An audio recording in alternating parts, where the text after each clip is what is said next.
कड़ुआ तेल, 400 पार में मिलेगा अरहर की दाल, 400 पार में मिलेगा आटा। आज हर घर चंदन है इस देश की माटी, तपोभूमि हर ग्राम है, हर बाला देवी की प्रतिमा, बच्चा बच्चा राम है। हमसे बड़ा हिंदू कौन है? हम लोग भगवान कृष्ण को मानने वाले हैं, भगवान राम को मानने वाले हैं। हम लोग पशु सेवा करते हैं। हमसे ज़्यादा पशु किसके घर है कि कौन सा? आप 4 लेन के क्षेत्र में देख लीजिए, स्वास्थ्य के क्षेत्र में देख लीजिए, IIT के क्षेत्र में देख लीजिए, मेडिकल कॉलेज के क्षेत्र में देख लीजिए। जैसे राजनाथ सिंह हैं, उनके बेटे पंकज सिंह, ये परिवार बाद में नहीं आते, अपने मेहनत करके आए हैं। जैसे अमित शाह हैं, उनके लड़के जो है जयशाह जी, वो इतने छोटे से तभी से जा क्रिकेट एकेडमी में क्रिकेट खेलते थे। हमारे इस खास कार्यक्रम पक्ष विपक्ष में आपका स्वागत है। आज हमारे साथ 2 मेहमान हैं। एक भाजपा से हैं, भाजपा से अमित कुमार राय जी हैं जो बांसगांव मंडल अध्यक्ष हैं। दूसरी तरफ सपा से हैं जो रवि प्रताप यादव जी हैं जो जिला उपाध्यक्ष हैं। आज हमारा मुद्दा थोड़ा सा अलग होगा, ये केवल बांसगांव लोकसभा क्षेत्र तक ही नहीं रहेगा। आज मेरा मुद्दा ये होगा कि 2024 में कौन बनेगा प्रधानमंत्री। लेकिन हम सवाल बीजेपी से ना पूछकर इस बार थोड़ा सा विपक्ष की तरफ जाएंगे। क्या लग रहा है सर, इस बार कौन बनेगा प्रधानमंत्री? देखिए, पहले तो आपके चैनल को और आपको बहुत बहुत बधाई जो हम लोगों की बात जनता तक पहुंचाने का काम कर रहे हैं। जहां तक रहा सवाल कौन बनेगा प्रधानमंत्री, ये तो जनता तय करेगी। एक लोकतंत्र है, लोकतंत्र में जनता तय करती है कि कौन बनेगा प्रधानमंत्री, और जो यहाँ से लोग चुन के जाएंगे सांसद, वो तय करेंगे कि कौन बनेगा प्रधानमंत्री। चुनाव अभी चल रहा है, इस चुनाव के पहले मैं कैसे बता दूँ कौन बनेगा प्रधानमंत्री? एक सवाल, अगर इंडिया गठबंधन जीतती है तो अखिलेश यादव बनेंगे कि राहुल गांधी बनेंगे प्रधानमंत्री? ये देखिए, जिसकी जितनी संख्या बारी उसकी उतनी हिस्सेदारी। हम लोगों को डॉक्टर राम मनोहर लोहिया जी बताए हैं कि जो जितना शक्तिशाली रहेगा उसको सत्ता में उतना ही भाग। उसी पे हमारा PDA चल रहा है, उसी पे मेरा PDA चल रहा है कि जिसकी जितनी संख्या रहेगी उस हिसाब से उसको हिस्सेदारी दी जाएगी। उसी पे हमारे राष्ट्रीय अध्यक्ष समाजवादी पार्टी श्री अखिलेश यादव जी काम कर रहे हैं, उसी हिसाब से टिकट का भी वितरण हुआ है। तो जो संख्या पर लेके आएगा, जिस दल का संख्या उस हिसाब से उसकी हिस्सेदारी दी जाएगी। जहाँ तक रहा सवाल, बीजेपी के लोग भी नहीं तय कर पाते हैं कि कौन प्रधानमंत्री बनेगा। आम चुनाव 2014 जब उत्तर प्रदेश का चुनाव चल रहा था, उस समय भारतीय जनता पार्टी ने किसी भी को मुख्यमंत्री घोषित नहीं किया था। अंत में योगी आदित्यनाथ जी यहाँ के मुख्यमंत्री हुए। इसके बाद अभी देख लीजिए पीछे का मामला, मध्य प्रदेश में शिवराज सिंह चौहान के नाम पे वोट ले लिया, और वोट लेने के बाद उनको मुख्यमंत्री न बना, किसी और को मुख्यमंत्री। तो कैसे मान लिया जाए कि आने वाले आम चुनाव में कौन प्रधानमंत्री होगा? जी, हम जवाब ले लेते हैं। जी, क्या कर रहे हैं इस बयान पे? नहीं, जनता तो पहले ही तय कर चुकी है, प्रधानमंत्री फिर तीसरी बार नरेंद्र मोदी जी बनने जा रहे हैं। आप कहीं जाइए, गांव समाज में कहीं प्रचार करिए, जब भी बात आ रही है कि नरेंद्र मोदी जी प्रधानमंत्री, कौन बनेगा? प्रधानमंत्री नरेंद्र मोदी जी बनेंगे। मैं अपनी बात जानता हूं, अपने काम की बात जानता हूं। 500 वर्ष पहले से लड़ाई राम मंदिर की चल रही है। राम मंदिर का लड़ाई में, मंदिर में राजा रामचंद्र जी टेंट में रहते थे। भारतीय जनता पार्टी के लोगों ने, शीर्ष नेतृत्व ने उनको एक भव्य मंदिर का निर्माण दिया। धारा 370 हटाया, CA हटाया। आपका जो IIT, IIM, एम्स लगातार हमारे देश में बढ़े हैं। मेडिकल कॉलेज सभी प्रदेश में, सभी ज़िलों में मेडिकल कॉलेज बनाए गए हैं। और हम 5 लाख रुपए तक का हर गरीब भाइयों को, जिनको मतलब इलाज में बड़ी असाध्य बीमारियां हो जाती थी, बड़ी कठिनाइयां होती थी, उनको 5 लाख रुपए तक का इलाज हम लोगों ने मुफ्त दिया है। और उसके बाद जो है हर महीने हम लोग फ्री का राशन देते हैं। पिछली सरकारों में लाइट कभी 6 घंटे, कभी 3 घंटे, कभी 2 घंटे ATM में जाके लोग AC का आनंद लेते थे। आज गांव गड़े में हर जगह लाइट की इतनी अच्छी सुविधा है, विकास का इतना अच्छा रोड मैप बन गया है कि आराम से लोग सारे काम, बच्चे, परिवार सारे लोग सुखी हैं। और फिर भारतीय जनता पार्टी के शीर्ष नेतृत्व ने नरेंद्र मोदी जी के नाम पे ही हम लोग चुनाव लड़ रहे हैं। और जनता में एक साउंड है कि अब की बार 400 पार। और जी, हम जवाब देते, क्या कहते हैं इस पर? जहाँ तक हॉस्पिटल का सवाल है, आपने हॉस्पिटल का मुद्दा उठाया है। आप देख लीजिए, हॉस्पिटल में जहाँ भी जाइए डॉक्टर हैं तो मरीज नहीं, मरीज हैं तो डॉक्टर नहीं। दूसरी बात, इन्होंने मुद्दा उठाया आयुष्मान कार्ड का। जो इलाज होता है, इलाज होता उसमें इतना बड़ा घोटाला है कि आप जाइए गोरखपुर किसी भी हॉस्पिटल में, आपका हार्निया का ऑपरेशन है, 3 लाख रुपया उसमें, हार्निया के ऑपरेशन में क्या क्या खर्चा आता है, उसमें से 3 लाख रुपये। कुछ तो ऐसे केसेज आए हैं कि जिसमें डॉक्टर के पास आप जाइए, अंगूठा लगे, अपना काम करिए, वो आपको कुछ पैसा देगा, अपने पूरा पैसा ले लेगा। यही तो है, सारा तो घोटाला चल रहा है। जहाँ तक महंगाई का सवाल है, महंगाई आप देख लीजिए, DAP के बोरी से 10 किलो गाय किसान को 2000 रुपये बोरी मिल रही है। और तो और जो मूलभूत मुद्दे हैं, जैसे आप कहें 400 पार सीट नहीं आ रही है। 400 पार में आपको मिलेगा कड़ुआ तेल, 400 पार में मिलेगा अरहर की दाल, 400 पार में मिलेगा आटा। 400 किलो RDX कहाँ से आया? पुलवामा में इतना बड़ा हादसा हो गया, बीजेपी के लोग आज तक नहीं पता लगा पाए कि 400 किलो का RDX कहाँ से आया। और 400 पार का रोज नारा देते हैं, 400 पार का रोज नारा देते हैं। कम से कम मूलभूत मुद्दे को इन्होंने हटा के मंदिर का निर्माण इन्होंने आधा अधूरा करके शंकराचार्यों को हटाकर और जो है उसका शिलान्यास कर दिया। ये बताइए, हमारा देश हिंदू पुराण से चलता है, न कि उसका पूजा पाठ प्रधानमंत्री जाकर करेंगे मंदिर में। ये बताइए कहाँ के लोग आप लोग हिंदू पद्धति ला रहे हैं, नई पद्धति ला देते हैं। हाँ जी, जवाब। अगर परिवार का मुखिया और नेतृत्व करता व्यक्ति सनातन धर्म के प्रति उसका झुकाव है, तो यह तो हम लोगों के लिए बड़े गर्व की बात है। सनातन धर्म को हम लोग मानने वाले हैं, हम उसके अनुयायी हैं। और हमारा मुखिया जो है, अगर विश्व मंच पे अपने सनातन धर्म को और मजबूत कर रहा है, तो अब तो हम तो समाजवादी साथी से भी ये कहेंगे कि हमारे साथ आप आइए, क्योंकि सनातन धर्म हमारा मजबूत हो रहा है। हमारे विश्व मंच पे सनातन धर्म का डंका बज रहा है, और यह डंका किसी और की वजह से नहीं बन रहा, आदरणीय नरेंद्र मोदी जी की वजह से बन रहा है, योगी आदित्यनाथ जी की वजह से बन रहा है। आज हर घर चंदन है इस देश की माटी, तपोभूमि हर ग्राम है, हर बाला देवी की प्रतिमा, बच्चा बच्चा राम है, बच्चा बच्चा राम है। हमारे यहाँ तो सब हम लोग राम सबको मानते हैं, और राम हमारे आराध्य हैं। और राम हमारे संकट में रहेंगे तो जीवन कैसे चलेगा? तो राम को तो भाई हमको स्थापित करना ही था। मेरा एक सवाल आपसे है, चूँकि हिंदुस्तान में हिंदुओं की आस्था राम में है और लगभग आबादी सबसे अधिक हिंदुओं की है, क्या लगता है अखिलेश यादव राम मंदिर न जाकर शिलान्यास के समय कोई गलती की? नहीं। देश की प्रथम नागरिक कौन है? राष्ट्रपति। आपने राष्ट्रपति को न्योता न दे करके एक आदिवासी के नाते उनको न्योता नहीं दिया आपने। अगर प्रधानमंत्री आते हैं उनसे पहले राष्ट्रपति को आना चाहिए। अन्य दल को तो आप बाद में बुलाते, कोई जाएगा कोई नहीं जाएगा। और हमसे बड़ा हिंदू कौन है? हम लोग भगवान कृष्ण को मानने वाले हैं, भगवान राम को मानने वाले हैं। हम लोग पशु सेवा करते हैं, हमसे ज़्यादा पशु किसके घर रह के कौन सेवा करता है? एक कहने से नहीं कि हम हिंदू धर्म के अनुयायी, इससे नहीं होगा। कहने को उसको धरती पे दिखाना पड़ेगा, धरातल पे दिखाना पड़ेगा कि क्या है क्या नहीं है। जब आप राष्ट्रपति जी को बुलाते, महामहिम राष्ट्रपति जी को, उसके बाद अगर कोई नहीं जाता तब हम समझते कि हाँ ठीक है, नहीं जा रहे हैं। तो राष्ट्रपति जी को हमारा सवाल है हमारे भाई से कि आपने राष्ट्रपति जी को क्यों नहीं बुलाया मंदिर के उद्घाटन में? और आधा अधूरा उद्घाटन ये सनातन धर्म के लिए ठीक नहीं है। शंकराचार्यों से उद्घाटन करवाना चाहिए। आधा अधूरा उद्घाटन ठीक नहीं है। नहीं, मुझे लगता है कि हमारे भाई साहब अभी अयोध्या नहीं जा पाए। मैं अयोध्या 2 बार जा चुका, और आप वहाँ जब जाएंगे अयोध्या में तो वास्तव में कोई और चीज़ नहीं दिखाएगी, बस केवल आपको भक्ति में राम राम राम राम ही दिखाई देगा, और कहीं आधा अधूरा नहीं है। एक चीज़ बताइए, बड़े व्यवस्थित तरीके से आदमी का जीवन चलता है, और लोग कहते हैं बड़ा व्यवस्थित काम चलता है, उसके बाद भी उसको एक मकान बनाने में 50-60 साल लग जाते हैं।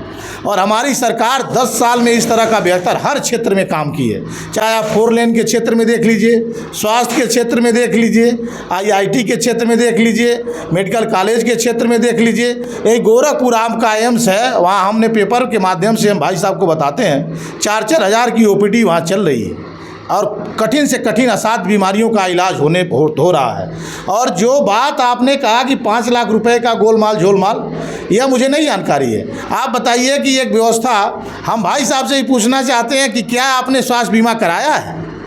हम खुद भारतीय जनता पार्टी के कार्यकर्ता हैं, मेरे पास स्वास्थ्य बीमा खुद नहीं है, लेकिन उस गरीब भाई से पूछिए जिसके घर दुख कोई पड़ जाता है और 5 लाख का रुपए का इलाज उसके लिए व्यवस्था सरकार ने की है या सोचा है, यह बहुत बड़ी बात है सरकार की। सरकार निश्चित रूप से अच्छा काम कर रही है।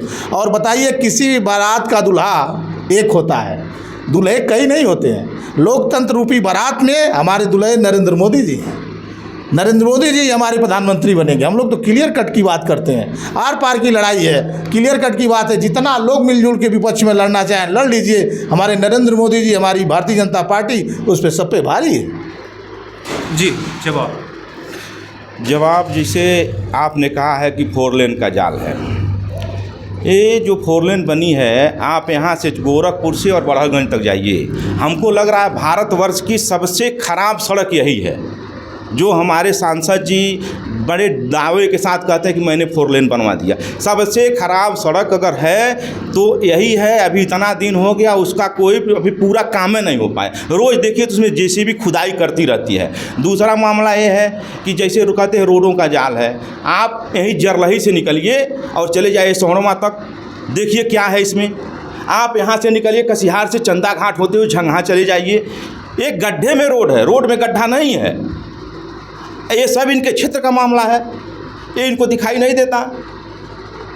जहाँ तक और क्या कर रहे थे, जैसे कि एक ये होता है कि आप लोग ये आरोप लगाते हैं बीजेपी कि केवल हिंदू मुसलमान इसी में लोग रह जाते हैं, ये काम की राजनीति नहीं करते, काम पे बात नहीं करते। जब हमारे मुख्यमंत्री आदरणीय मुख्यमंत्री श्री अखिलेश यादव जी 2017 के पहले जब विकास कार्य कर रहे थे, तो भारतीय जनता पार्टी के लोगों ने हिंदू मुसलमान और शमशान और कब्रिस्तान पे बात करके लोगों को गुमराह करके सरकार बनाई। आज तक मैं देख रहा हूँ उनसे बढ़िया मुख्यमंत्री कोई साबित नहीं हुआ। न कोई, ये बताइए बिजली कह रहे हैं, बिजली हमारे यहाँ 20 घंटे मिलती है, अन्य जगहों पे जाके देखिए 20 घंटे मिलती है कि नहीं मिलती है। आप गोरखपुर को छोड़िए, देवरिया चले जाइए, आप आजमगढ़ चले जाइए, इधर संत कबीर नगर चले जाइए, इधर महाराजगंज चले जाइए, देखिए बिजली की क्या स्थिति है। और जब इन्होंने कारखाना लगाया ही नहीं तो बिजली आएगी कहाँ से? कारखाना तो श्री अखिलेश यादव की सरकार में बना था। ये आप हमारे भाई साहब बता दें कि इनके 8 साल का मुख्यमंत्री काल हो गया, कई बिजली के कारखाने लगाए, कहाँ लगाए उसको हमको बता दें। हम जवाब ले लेते हैं जी।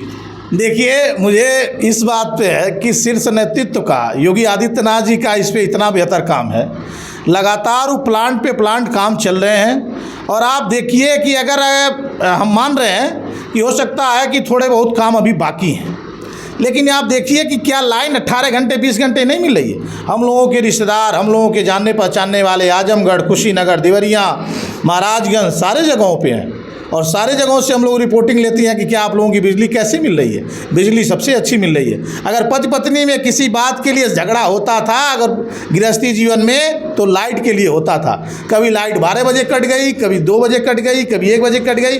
आप लोग इंतजार करते थे कि 1 हफ्ता दिन में आएगी, 1 हफ्ता रात में आएगी। यही पिछली सरकारों की व्यवस्था थी। एक सवाल, विपक्ष से बार बार आरोप लगाता है कि आप केवल हिंदू मुसलमान इस सब में आप लोग उलझाए रहते हैं, आप मुद्दे की राजनीति नहीं करते। शिक्षा, स्वास्थ्य, रोजगार, इन सब पे आप बात नहीं करते। शिक्षा, स्वास्थ्य, रोजगार, सुरक्षा, माँ बेटियों का सम्मान। और देखिए, आप बात करते हैं हिंदू मुसलमान की, तो मैं उस पर भी हमारी सरकार ने बेहतर काम किया है। ट्रिपल तलाक जो हमारी सरकार ने लाया कि तलाक, एक बार मुसलमान भाई लोग बोल देते थे कि तलाक तलाक तलाक, और बहन बेटियों की ज़िंदगी बर्बाद हो जाती थी। कोई माई का लाल अब इस तरह की हिम्मत नहीं जुटा पा रहा है कि इस तरह से बोल दे कि नहीं अब जो है मतलब आपको मैं तलाक दे रहा हूँ। कोई हिम्मत नहीं। हमारी सरकार ने उस पर कानून ला दिया, माँ बहन बेटियों की इज्जत बढ़ाया। यही बांस गांव में आपके जो है 2200 आवास बने हैं, उसमें कहीं हिंदू मुसलमान कहीं किसी वर्ग को नहीं देखा गया। सुविधाएँ सबको दी जा रही हैं। हमारे गाँव में राशन, फ्री राशन मिल रहे हैं सबको, फ्री अंत्योदय योजना के तहत पात्र गृहस्थी के सबको राशन मिल रहे हैं, सबको बिजली मिल रही है, सबको सुविधा मिल रही है। और जिस अखिलेश भाई की बात आप लोग करते हैं कि अखिलेश यादव जी की बात आप लोग करते हैं, समाजवादी भाई, हमने मध्य प्रदेश में मोहन यादव को लेकर मुख्यमंत्री बना दिया। और आदिवासी समाज की आप बात करते हैं, आदिवासी समाज में की आदिवासी समाज की नेता को हमने देश का सबसे सर्वोच्च पद, प्रतिभा पार्टी है उनको जो है द्रौपदी मुर्मू को दिया। हमारी पार्टी एक व्यक्ति से नहीं चलती है। हमारी पार्टी निरंतर सबके साथ, सबके विकास के साथ की बात करती है। हमारी पार्टी में ऐसा नहीं है आज मैं किसी छोटे पद पे हूँ, मंडल अध्यक्ष हूँ, तो मैं बड़े पद पे भी मैं जा सकता हूँ। हमारे यहाँ अमित शाह जी जो है बूथ अध्यक्ष थे और आज वो देश के मतलब राष्ट्रीय अध्यक्ष भी बने, गृह मंत्री भी हैं, और जो है अन्य जगहों पे भी उनका, हमारे यहाँ राजनाथ सिंह जी रक्षा मंत्री हैं, उनके बालक पंकज सिंह जी 20 सालों से संगठन का काम कर रहे हैं और आज भी संगठन का काम बड़ी ईमानदारी से कर रहे हैं। हमारे यहाँ ऐसा नहीं है कि परिवारवाद को बढ़ावा दिया जाएगा। नरेंद्र मोदी जी के पास, योगी जी के पास है कौन? उनका पूरा देश, उनका पूरा प्रदेश ही परिवार है। परिवारवाद जैसे चर्चा हो जाती तो बीजेपी वाले कहते विपक्ष बस केवल एक परिवारवाद पे चल रहा है, कांग्रेस में भी परिवारवाद है, सपा में भी परिवारवाद है, बसपा में भी परिवारवाद है। कैसे देखते हैं इन चीज़ों को? परिवारवाद एक बीजेपी का परिवारवाद है, एक अन्य पार्टी का परिवारवाद है। अगर बीजेपी को देख लिया जाए, जैसे राजनाथ सिंह हैं, उनके बेटे पंकज सिंह, ये परिवारवाद में नहीं आते, अपने मेहनत करके आए हैं। जैसे अमित शाह हैं, उनके लड़के जो है जयशाह जी, वो इतने छोटे से तभी से जा क्रिकेट एकेडमी में क्रिकेट खेलते थे। इनके कहने का मतलब यही है, तभी तो जाके BCCI के चेयरमैन हो गए। दूसरी बात, परिवारवाद नीचे से देख के ऊपर तक जाइए, यहाँ बीजेपी में कूट कूट कर परिवारवाद भरा हुआ है। यहाँ क्षेत्र पे देख लीजिए, क्षेत्र में लोकसभा के सांसद कमलेश पासवान जी, विधायक बांसगांव उनके भाई, इसके पहले उनकी माता जी यहाँ की सांसद रह चुकी हैं। तो ये परिवारवाद इनको नहीं दिखता है। जिनका बाप MP हो गया, उनका बेटा विधायक, ये परिवारवाद नहीं है। इनके ये एक मापदंड पे नहीं तोलते हैं, एक मानक पे, एक कसौटी पे लोग तौलते नहीं हैं। अगर इनका है तो बहुत सही है। इनके वहाँ कोई भ्रष्ट नेता चला जाए तो वॉशिंग मशीन है उसमें धुल के निकाल देते हैं, नेता एकदम साफ़ सुथरा हो जाता है। अगर जो छोटा नेता है उसको जो है वॉशिंग पाउडर फेंक देते हैं उसके ऊपर, वो भी बड़ा बढ़िया नेता हो जाता है। अन्य दलों में है तो भ्रष्टाचारी चुनी हुई सरकारों को जबरन ये लोग गिराने का काम करते हैं, चाहे पैसे से गिरे, चाहे ED से गिरे, चाहे CBI से गिरे। देश में मिसाल दी जाती थी कि अरविंद केजरीवाल जी ईमानदार मुख्यमंत्री, लोग मिसाल देते थे कि अरविंद केजरीवाल हो तू, लेकिन आज देखिए उनको भी जेल में डाल दिया। आदिवासी की बात करते हैं, हेमंत सोरेन जो झारखंड के मुख्यमंत्री थे, उनको जेल में डाल दिए। क्यों डाल दिए? आप मुंबई से ले लीजिए, जो क्या नाम है उनका, मुंबई जो आप लोग अपने दल में ले लिए, वही तो बहुत बड़े भ्रष्टाचारी थे, लेकिन गए, काम हो गया उनका भी। ऐसे ऐसे लोगों को जो इनके दल में है, वो राजा हरिश्चंद्र, जो दल में नहीं है वो सबसे बड़ा है। आप बांसगांव में देखिए, रेलवे लाइन का खाका जो है लगभग 28 सालों से चल रहा है। कमलेश पासवान जी सांसद, उनकी माता जी सांसद, उसके पहले राजनाथ पासवान जी सांसद। 5 साल, केवल 33 सालों में केवल 5 साल महावीर प्रसाद जी सांसद रहे। बाकी जो है माता पुत्र और बीजेपी के सांसद। केवल एक रेलवे लाइन 28 सालों से इसे पड़ी हुई है। आप 15 साल आपको जनता दे दिया, आप उस पर कोई काम नहीं कर पा रहे हैं। अभी जाके रेलवे लाइन, वो भी देखिए चुनाव बीत जाएगा, फिर वो ठंडे बस्ते में चला जाएगा, अगले चुनाव में उसका मुद्दा फिर उठेगा। ठीक, हम जवाब लो जी। रेलवे लाइन देखिए, जिससे आप लोगों का गठबंधन है, सपा और कांग्रेस का गठबंधन है। महावीर प्रसाद जी भी यहाँ के सांसद रहा करते थे, कभी उन्होंने उस पर कोई विचार नहीं किया। हमारे सांसद महोदय जी ने रेलवे लाइन का बजट, यहाँ से पूरी मैपिंग हो गई है।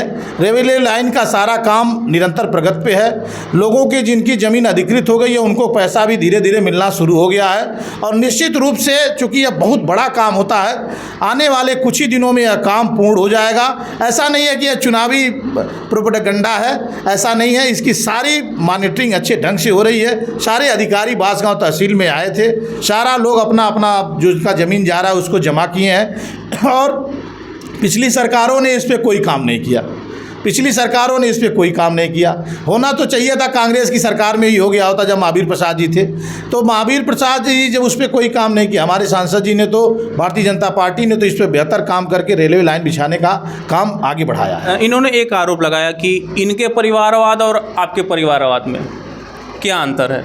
देखिए, आपका परिवारवाद भैया भाभी चाचा, नहीं पहले चाचा से शुरू करिए, चाचा भैया भाभी चाचा के बालक, सारे लोग एक लाइन से लगे हैं। 8-9 लोग 10 लोग सांसदी का चुनाव लड़ रहे हैं, 8-9 लोग लड़ रहे हैं। हमारे नरेंद्र मोदी जी के पास कौन ऐसा परिवार का व्यक्ति है जो सांसदी का चुनाव लड़ रहा है? हमारे योगी जी के पास कौन सा ऐसा परिवार का व्यक्ति है जो सांसदी का चुनाव लड़ रहा है? उनका परिवार पूरा देश है, उनका परिवार पूरा प्रदेश है। और आज भी इसीलिए ये नरेंद्र मोदी जी के नेतृत्व में और नरेंद्र मोदी जी के व्यक्तित्व में उनके आगे कोई खड़ा होने की, कोई भी विपक्ष का नेता आज खड़ा नहीं हो पा रहा है कि प्रधानमंत्री की दौड़ में नरेंद्र मोदी जी के सामने जनता के बीच में किसको लाया जाए जो जिसको जनता पसंद करे। एक सवाल और, अगर इनके पार्टी में है तो भ्रष्टाचारी और आपके पार्टी में है तो ईमानदार? नहीं भाई साहब, मैं इस पर आपको पत्रकार बंधु, आपका प्रयास बड़ा अच्छा रहता है। देखिए, अगर आप किसी जवाबदेह और जिम्मेदार पद पे हैं तो आपसे जुड़े लोग गलती करते हैं। आपने अरविंद केजरीवाल की बात कहा। अरविंद केजरीवाल जी मुख्यमंत्री रहते हुए उन्होंने शराब की नीति का ऐसी नीति लाया जिसमें 50 करोड़ से ऊपर भ्रष्टाचार है। उसमें आप सुप्रीम कोर्ट का भी देखेंगे, हाई कोर्ट का देखेंगे तो सुप्रीम कोर्ट ने कहा कि यह केवल राजनीतिक लड़ाई नहीं है, यह तो गलतियों की लड़ाई है कि आपने गलती किया, उसकी सज़ा तो आपको मिलनी ही मिलनी है। तो आप किसी जिम्मेदार जगह पे पद पे रह के आप कहेंगे मैं बड़ा ईमानदार हूँ और आप 50 करोड़ का भ्रष्टाचार कर रहे हैं, आपके लोग 50 करोड़ का भ्रष्टाचार कर रहे हैं, तो इससे आप नहीं बचेंगे। और अगर भारतीय जनता पार्टी का कोई छोटा कार्यकर्ता चाहे बड़ा कार्यकर्ता चाहे कोई भी, अगर कोई भी माई का लाल गलती करके देख ले, वो बचेगा नहीं। नरेंद्र मोदी जी छोड़ेंगे नहीं, योगी जी उसको छोड़ेंगे नहीं। और हमारे भारतीय जनता पार्टी में इसीलिए आज अनुशासन है, अनुशासन है। कहीं से कोई दलाली मलाली का कोई काम नहीं है। हमारे यहाँ छोटा कार्यकर्ता भी बॉर्डर के सिपाही की, जिस तरह से बॉर्डर पे सिपाही सियाचिन और ग्लेशियर में रहते हैं, उस तरह से हमारा छोटा कार्यकर्ता भी ईमानदारी और निष्ठा से काम करता है। इनके यहाँ कोई दलाली नहीं, कोई भ्रष्टाचार नहीं, कुछ नहीं। आपने परिवारवाद का आरोप लगाया, इन्होंने परिवारवाद का जवाब दिया। आपने कहा कि हमारे पार्टी में अगर भ्रष्टाचार है, अगर उनके पार्टी में चले जाते हैं तो ईमानदार होते हैं, इन्होंने उनका भी जवाब दिया। कैसे देखते हैं इन चीज़ों को?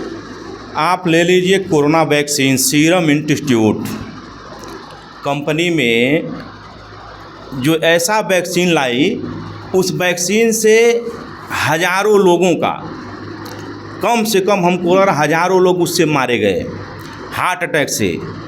उस वैक्सीन का दुष्परिणाम यह है कि लोगों के शरीर में खून के थक्के जम जा रहे हैं, इससे उनको हार्ट अटैक हो जा रहा है। और इलेक्टोरल बॉन्ड के रूप में इन्होंने चंदा लिया कंपनी से चंदा लेके और लोगों को मौत के मुंह में झोंक दिया। उसकी जांच कौन करेगा? आप सत्ता में बैठे हैं, उसकी जांच तो नहीं करवाएंगे। अरविंद केजरीवाल जी का जांच होगा, ठीक है, वो तो बेल पे हैं, लेकिन आपकी जांच कौन करेगा?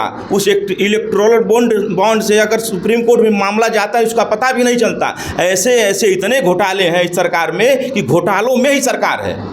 जी हमजेवाल जी, जब कोरोना महामारी आई, मैं भाई साहब को भी ध्यान दिला दूं और सबको ध्यान दिला दूं, घर के दरवाजे बंद हो जाते थे और अपने ही लोग बेगाने हो जाते थे, और माँ बहन बेटियाँ सभी लोग केवल अपनी जान बचाने के चक्कर में थे। जब पूरा विश्व इस महामारी से जूझ रहा था, उस समय हमारी भारतीय जनता पार्टी ने, नरेंद्र मोदी जी ने ऐसा वैक्सीन लाने का काम किया कि जीवन बचाने का काम किया। और फ्रांस को देख लीजिए, अमेरिका को देख लीजिए, जर्मनी को देख लीजिए, सारे देशों को देख लीजिए, जहाँ पे मौतों का औसत बहुत अधिक रहा, हमारे भारत में उतना मौतों का औसत नहीं रहा। लोग अपना बाहर के लोग आके गांव देहात में इंजेक्शन लगा के आराम से पीपल के पेड़ के नीचे गांव देहात में रह के अपना जीवन बचाए। हाँ, बीमारियां, चूँकि मैं यह नहीं कहता कि बीमारियां बढ़ी नहीं हैं, बीमारियां लोगों के दिनचर्या में भी बदलाव आया है। लोग आरामतलबी जीवन भी जी रहे हैं। लोग अपने जीवन से न कहीं टहलना घूमना, न योग प्राणायाम करना, न कुछ और करना, उसके वजह से भी लोगों की बीमारियां बढ़ी हैं। इसका कारण लोग स्वयं भी हैं। मैं कुछ आखिरी सवाल आपसे पूछना चाह रहा हूँ। कुछ ऐसे मुद्दे, कुछ ऐसे कार्य जो आप इनसे पूछना चाह रहे हो, कुछ है आपके पास?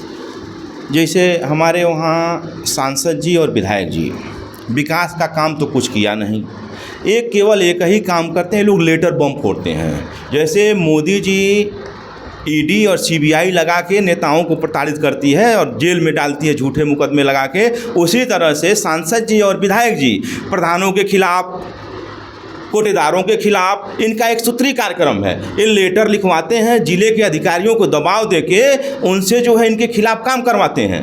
अगर जो इनके पार्टी में आ गया वो तो ठीक है, जो इनकी पार्टी में नहीं आया उसको अर्थदंड दिलाते हैं और नहीं तो उसको जेल डलवाते हैं। यही इनका रोज दिनचर्या है, यही इनका विकास है। जी जय बाबा। नहीं, टोटल गलत। सांसद जी ऐसे व्यक्तित्व के धनी व्यक्ति हैं कि 20 सालों से मैं उनके साथ हूं और अपने भारतीय जनता पार्टी के साथ भी हूं। कभी वो गांव गड़ई पोखरे में कभी वो राजनीति करते ही नहीं है। गलत राजनीति, नकारात्मक राजनीति वो करते ही नहीं है, हमेशा सकारात्मक राजनीति करते हैं। अगर दो पक्षों के बीच में आपस में अगर कोई बात के लिए लड़ाई होती है, झगड़ा होती है और दोनों पक्ष बारी बारी से उनके पास जाता है, तभी वो कहते हैं आप पहले आप लोग आपस में समझ लीजिए, नहीं समझ पाते हैं तो मुझको बैठा लीजिए, किसी और को बैठा लीजिए, लेकिन किसी के पक्ष मर मुकदमा के पक्ष में वो कभी नहीं रहते हैं। वह अपने पारिवारिक जीवन में भी, सार्वजनिक जीवन में भी बहुत अच्छे ढंग से उनका जीवन है, व्यक्तित्व है। उनके व्यक्तित्व में कहीं दोष ऐसा नहीं है कि नहीं उन्होंने किसी को प्रताड़ना दे रहे हैं, कहीं किसी को कुछ और कर रहे हैं, ऐसा कुछ नहीं है। मेरा एक आखिरी सवाल, चूँकि आप लोकसभा बांसगांव में हम लोग मौजूद हैं, तो कुछ दिन पहले इसी सर्वोदय फील्ड में एक राष्ट्रीय मंच लगा हुआ था जिसपे मल्लिकार्जुन खड़गे भी थे, शिवपाल यादव जी भी थे। उसी मंच से आप ही की एक नेत्री सुमन पासवान जी, उनका एक वीडियो, एक बयान वायरल हो रहा है जिसमें वो कह रहे हैं कि हम कमलेश पासवान के विरोध में नहीं है, हम केंद्र में बैठे मोदी जी के विरोध में है। कैसे देखते हैं उनके इस बयान को? देखिए, सुमन देवी पासवान जी हमारे दल की वरिष्ठ नेत्री हैं। उन्होंने पार्टी के लिए काम किया है। हमको नहीं लगता कि हो सकता है कि उनकी जुबान फिसल गई हो, ऐसा कुछ नहीं है। वैसे अब वही बताएंगे क्या मामला है, हम तो अभी वीडियो भी नहीं देखे उनका, क्या है क्या नहीं है, लेकिन हमको नहीं लगता कि ऐसा कुछ कही होंगी। ठीक है, आज के इस कार्यक्रम में इतना ही। आप देखते रहिए बेबाक गोरखपुरिया।